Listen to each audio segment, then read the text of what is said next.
करने की जरा सी भूल कर लो,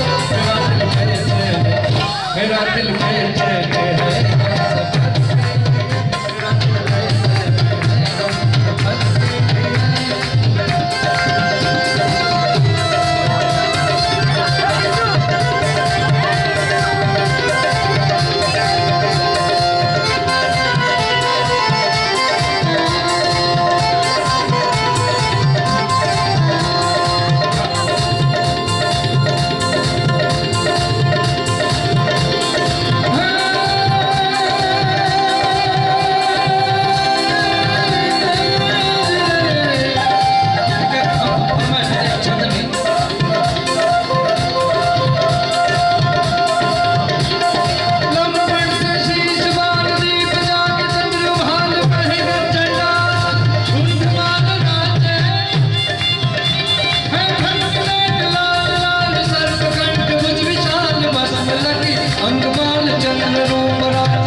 પાકિસ્તાની લોકોનું પણ ગીત ગાયું એટલે આટલું બધું એક સાથે તમને એક જ થાળીમાં બધું જ પીરસાઈ જાય અને જે ગુજરાતીની થાળ જે પ્રથા છે ને એ પ્રથા રજૂ કરી છે. Thank you so much. અને બાપુએ કીધું તેમ બધાના હૃદય તો પ્રસન્ન થઈ ચૂક્યા છે. 2006માં મારી નોકરી શરૂ થઈ. ઈ સ્કૂલમાં આજથી લગભગ 10-12 વર્ષ ઈ પહેલાના 50,000 રૂપિયા ખાલી છોકરીઓને જોઈને એક શેડ બનાવ્યો કે છોકરીઓ ત્યાં તડકામાં મધ્યાહન વિડ્ય જમવા બેસતી. ખાલી જોઈ ગયા બંદીભાઈને, એને ખાલી કીધું કે અહીંયા જે કંઈ કરવાનું કરી જાય. આવું તો અઢળક મવવા માટે પૈસો હોવો એક વાત અલગ છે, અને ગમે ત્યાં ફેંકી દઈને વાપરી નાખો એ આખી અલગ. ભગવાન ખીમનાથ મહાદેવ ખૂબ એમને આપે. અને રામ પ્રત્યે તો એમનો અનહદ ભાવ. ગમે તે દિવસે રાત્રે સત્સંગ કર્યો, પ્રોગ્રામ અમે આમ બેઠકે કરીને સત્સંગ ખૂબ થયો. એટલે મને એને એક વાત કરેલી, કોરોના કાળમાં એક ખાલી રામધૂન મુલક પીઠાધીશ પાસે, બરોબર ને, એટલે મને કંઈક 2-3-4 લાખ રૂપિયા તો આસ્થાવાળાને આપ્યા કે લાઈવ રામધૂન કોરોના દરમિયાન લોકોના હૃદય ઘર સુધી પહોંચે. એટલે હરેશભાઈ માટે, કારણ કે રામ પ્રેમ એમની ફરમાઈશ ખાસ.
2013માં આપણે કાંદિલમાં મોરારી બાપુની કથા કરેલી ત્યારે ત્યાં આગળ એક શરણાઈ વાદક હતો એ જ્યાં ચારકોપમાં જ રહેતો હતો.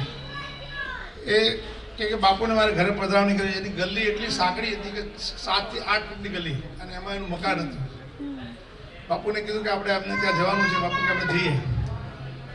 એને જ્યારે એ આજે ગાયું હતું ને એટલે એની પાછળનો ભાવ હતો. આપણે કોઈ પિક્ચરના હીરો હિરોઈનની સાથે કંઈ સંપર્ક નથી. આખી ભાવ બીજી રીતે છે બતાવું છું કે અમે તો બાપુની અમે પધરાવણી કરીને ગેટ પાસે એટલે ગાડી તો અંદર જાય નહીં એટલે ગલી બહુ અંદર હતી. એને એની પાસે કાંઈ નહોતું તો એની બધી સાડીઓ ઘરમાંથી બધી બિછાવેલી છે આખા રસ્તા ઉપર સાડીઓ બિછાવેલી. પછી બાપ દીકરો અને એનો દીકરો નાનો 3 જણ શરણાઈના માસ્ટર હતા ગજાનન. એને જે શરણાઈ વગાડી 40 મિનિટ સુધી આ બહારો ફૂલ બરસાવો મેરા મહેબૂબ. તો બાપુએ કીધું કે તું બંધ થા તો ઘણું ખતમ થઈ જશે. તો માને છેક ઘર સુધી લઈ ગયો અને ત્યાં સુધી એને એટલી શરણાઈ વગાડી. બાપુ એટલા પ્રસન્ન થયા.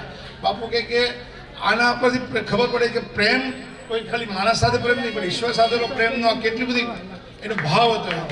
એટલે આ સમયે કીધું કે અત્યારે આ ગીત પેશ કરો એટલે આપણે તો પિક્ચરના ભાવ દીધા તું બહારો ફૂલ બરસાવો એટલે આપણે તો આના માટે કહીએ અને એના માટે તો વાત હતી એટલા હશે. भुला न पाओगे आप मुझे यूं, भुला न पाओगे जब कभी भी सुनोगे गीत मेरे संग संग तुम भी गुनगुनाओगे। हाँ तुम मुझे भुला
एकदम टेस्ट खबर पड़ेगी हसीना लिखो या दिलरुबा लिखो हैरान हूँ कि आपको इस खत में क्या लिखो ये मेरा प्रेम पत्र पढ़कर कि तुम नाराज ना हो कि तुम मेरी जिंदगी हो कि तुम मेरी बंदगी हो ये मेरा प्रेम पत्र पढ़कर कि तुम नाराज ना हो कि तुम मेरी जिंदगी हो कि तुम मेरी बंदगी हो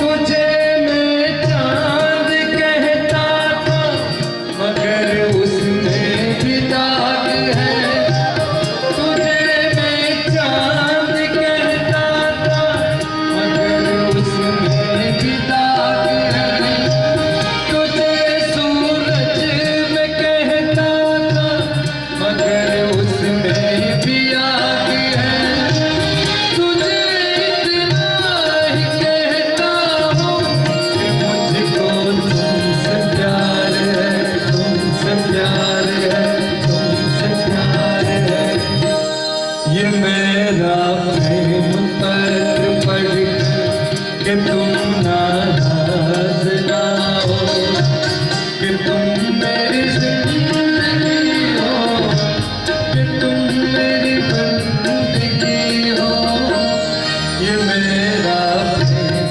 पत्र पढ़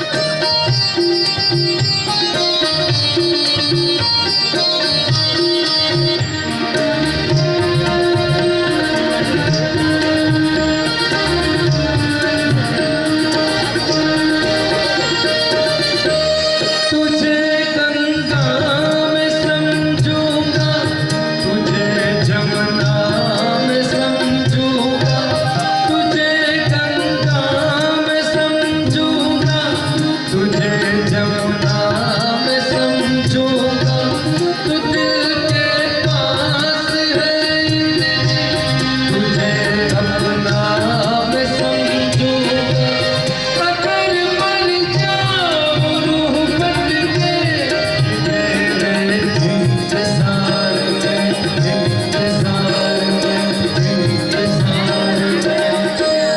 ये मेरा प्रेम पत्र पढ़ कि तुम नाराज ना हो कि तुम मेरी जिंदगी हो कि तुम मेरी बंदगी हो ये मेरा प्रेम पत्र पढ़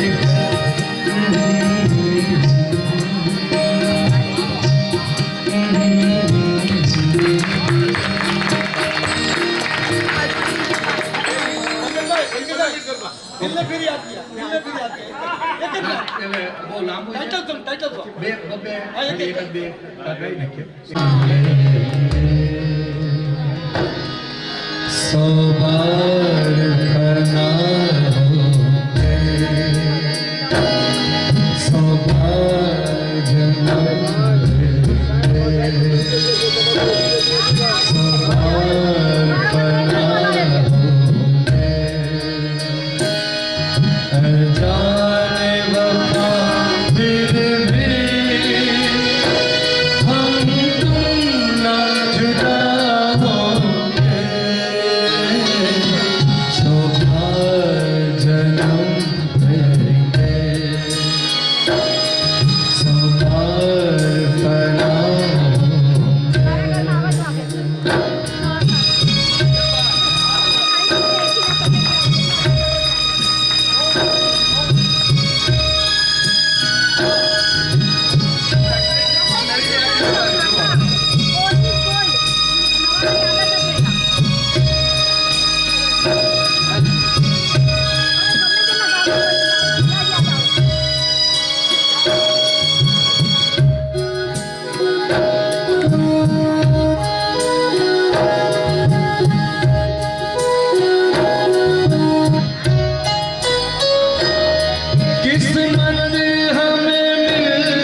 कुछ और नहीं है जहाँ है ये झूलने दो नाजुक होठों कुछ और नहीं है जहाँ है ये कुदरत ने जो तुमको बख्शा है वो सबसे हंसी इनाम है ये झूलने दो नाजुक होठों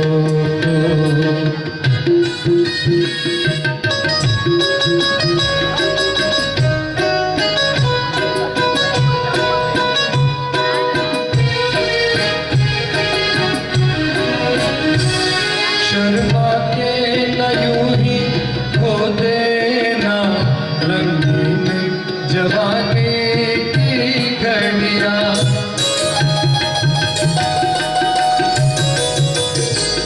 शर्मा के न यूं ही खो देना रंगीन जवानी की घड़ियां बेताब धड़कते सीनों का अरमान भरा पैगाम है ये झूलने दो नाजुक होठों को कुछ और नहीं है जाम है ये झूलने दो नाजुक होठों को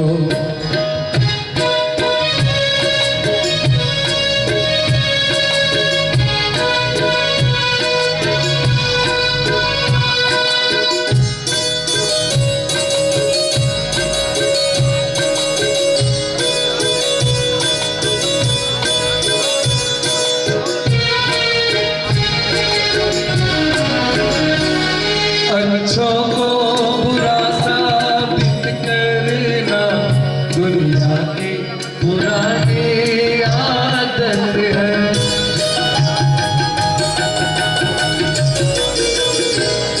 अच्छों को बुरा साबित करना दुनिया की पुरानी आदत है इसमें को मुबारक चीज़ समझ माना के बहुत बदनाम है ये झूलने दो नाजुक होठों को कुछ और नहीं है जहाँ है ये झूलने दो नाजुक होठों को ત્યાંથી બધા બસમાં અહીંયા આપણે પ્લોટ પર આવવાનું છે ત્યાંથી શોભાયાત્રા નીકળવાની છે અને કરીબન 9 વાગ્યા સુધીમાં આપણે અહીંયા પહોંચવાનું છે તો બધા સમયસર હાજર થશો અને કપિલભાઈનો ખાસ આગ્રહ છે કે બધા ફિમેલ સાડીમાં આવે એવી એમની ઈચ્છા છે બધા સાડીમાં ગ્રુપમાં રિસર્ચ બધા સાડીમાં જવાના છે સાડી આ કપિલભાઈનો આગ્રહ છે મારો નથી. આ બધાને પોતપોતાના શોખ હોય ને બધા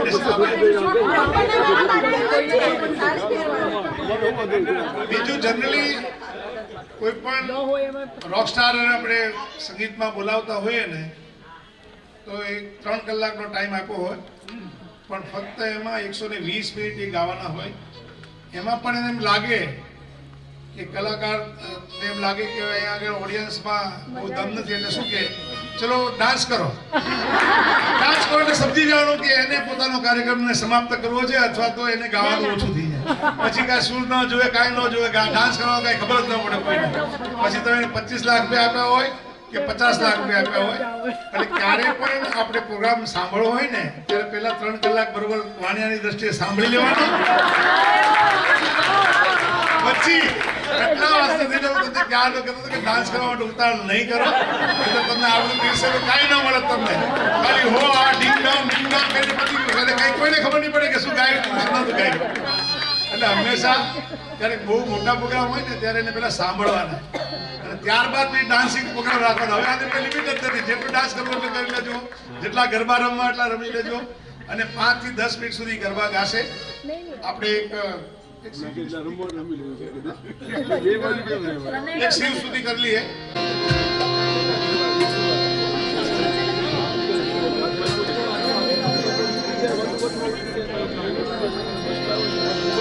શિવને ભજો જીવ દિન રાત, ભોળાને ભજો જીવ દિન રાત, શિવને ભજો જીવ દિન રાત, ભોળાને ભજો જીવ દિન રાત.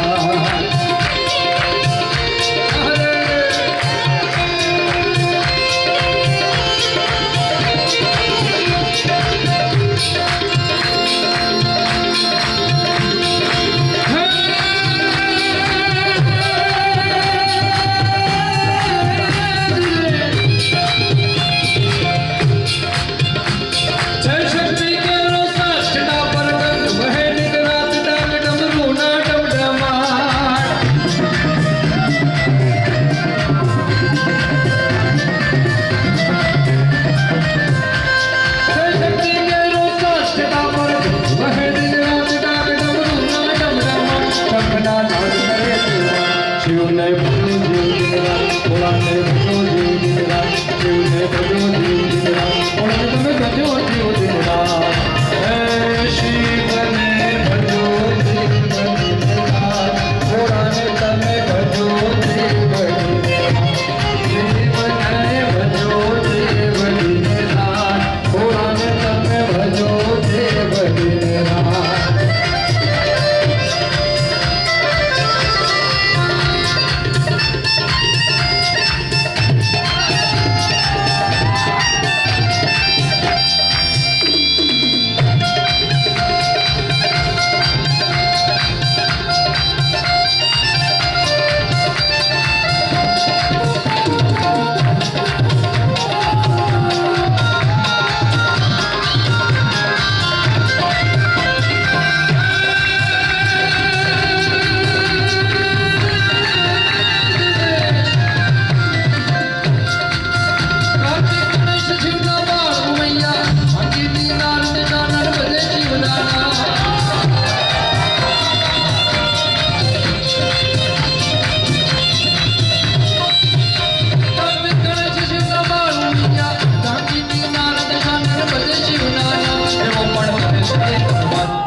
મારે આંગણે પધારશે પપ્પા મારી જય અંબે અંબે જય અંબે